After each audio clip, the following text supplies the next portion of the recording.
Ya, anak-anak yang terkasih, kelas 11 SMA Sin Carolus Bengkulu, kita kembali lagi dalam pembelajaran pendidikan agama Katolik dan budi pekerti.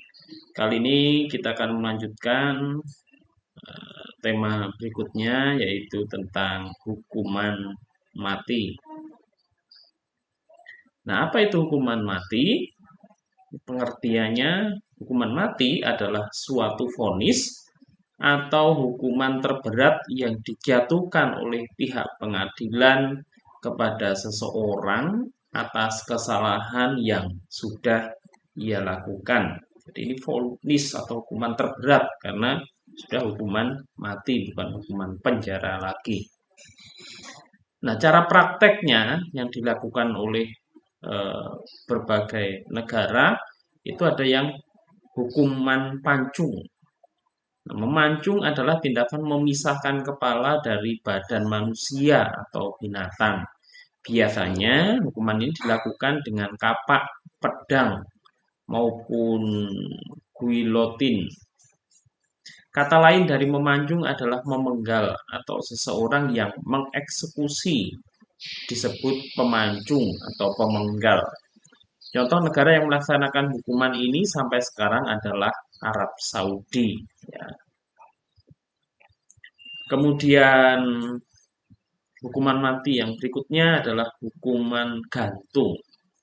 Hukuman gantung adalah menggantung seseorang dengan menggunakan tali gantungan, simpulan hukum gantung, yang dibelitkan di sekitar leher yang mengakibatkan kematian. Sampai saat ini masih digunakan di beberapa negara hukuman gantung ini. Negara yang masih menggunakan hukuman ini adalah Singapura dan Malaysia menggunakan hukum gantung. Ya. Kemudian yang berikutnya hukuman rajam. Rajam adalah hukuman melempari pezina dengan batu sampai mati, dan yang berhak menjatuhkan hukuman rajam itu adalah pengadilan tinggi suatu negara yang menganut hukum agama Islam. Prosesi rajam dengan cara para pezina ditanam berdiri di dalam tanah sampai dadanya, lalu dilempari batu hingga mati. Negara yang masih menerapkan hukuman ini adalah Ethiopia, Iran, Arab Saudi. Hukuman rajam ya. Kemudian hukuman berikutnya hukuman tembak. Hukuman dengan cara menembak jantung seseorang. Biasanya pada hukuman ini terpidana harus menutup mata untuk tidak melihat. Negara kita menggunakan hukuman ini. Jadi kita di Indonesia itu menerapkan hukuman mati juga. Dan hukuman matinya dengan cara ditembak. Negara kita menggunakan hukuman ini sebagai hukuman terberat. Orang tersebut akan dieksekusi di Nusa Kambangan dan dilakukan oleh regu tembak. Ini dengar-dengar katanya yang regu tembak ini ada beberapa penembak, tapi sebenarnya yang ada isinya itu hanya satu senapan gitu ya. Dan mereka menembakkan dengan waktu yang sama. Nah, lalu bagaimana pandangan gereja mengenai hukuman mati ini? Nah, ini berikut pandangan gereja ini yang dulu ya, sebelum Konsili Vatikan kedua. Nah, Katekismus Romawi yang diterbitkan berdasarkan Dekrit Konsili Trente tahun 1566. Bentuk lain pematian sah merupakan wewenang otoritas sipil yang diserai kuasa atas hidup dan mati. Dengan pelaksanaan legal dan yudisial, mereka menghukum orang bersalah dan melindungi orang tak bersalah.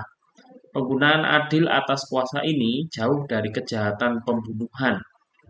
Adalah perbuatan ketaatan tertinggi terhadap perintah yang melarang pembunuhan. Ini pandangan dalam Dekret Konsili Trente.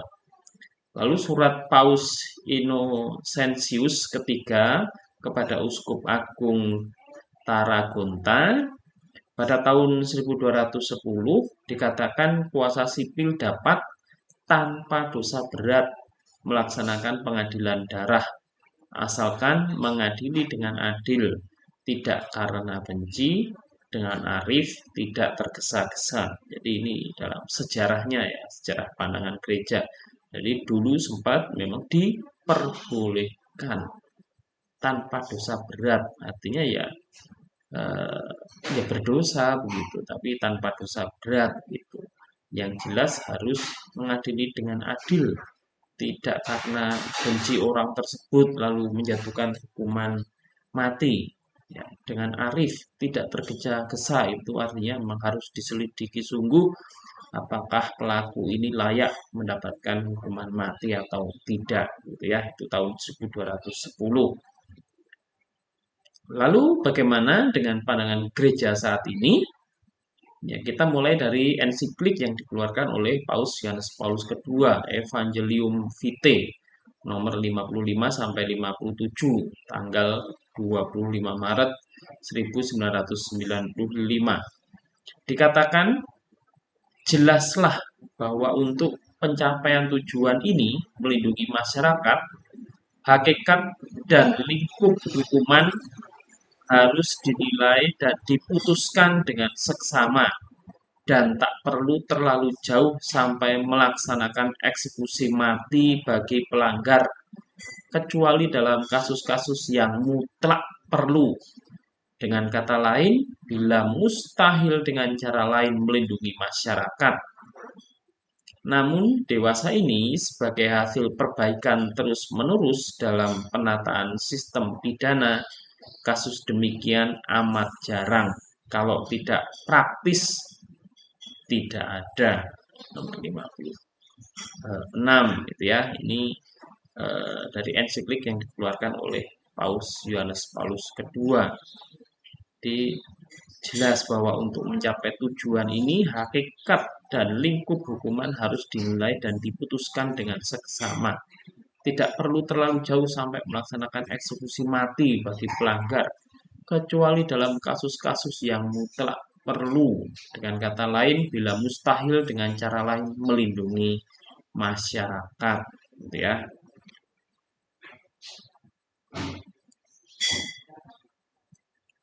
Nah, yang berikutnya ini surat yang dikeluarkan oleh Paus kita sekarang, Paus Fransiskus pertama kepada Komisi Internasional Penghapusan Hukuman Mati tanggal 20 Maret 2015. Dikatakan, hidup, khususnya hidup manusia adalah milik Allah saja. Bahkan seorang pembunuh tidak kehilangan martabatnya yang dijamin oleh Allah. Allah tidak menghukum Kain dengan pembunuhan, karena ia lebih ingin pendosa bertobat daripada mati. Dalam kasus-kasus tertentu, pembelaan diri dapat dibenarkan. Ya, pembelaan diri dapat dibenarkan. Juga kalau pembelaan diri itu berakibat pada terbunuhnya penyerang. Tetapi prinsip pembelaan diri pribadi ini tidak dapat diterapkan pada tingkat sosial. Maksudnya ketika hukuman mati diterapkan, orang dibunuh tidak ketika dia menyerang, tetapi dia dibunuh karena kesalahan yang dilakukan di masa lalu. Nah, ini ya kalau hukuman mati itu kan orang mendapat hukuman mati karena melakukan kesalahan di masa lalu, bukan ketika dia menyerang. Kalau ketika dia menyerang itu namanya kasus-kasus tertentu, membela diri. Ya. Sekarang ini hukuman mati tidak bisa diterima seperti apapun kejahatan orang yang dijatuhi hukuman. Nah ini ya jelas dan tegas yang disampaikan Paus Fransiskus menolak ya apapun bentuk hukuman mati, mau pancung, mau tembak, mau apa namanya hukuman gantung begitu. Paus menolak ya Paus menolak hukuman mati ini, kecuali di sini ya, kecuali di sini dalam kasus tertentu itu pembelaan diri itu bisa dibenarkan.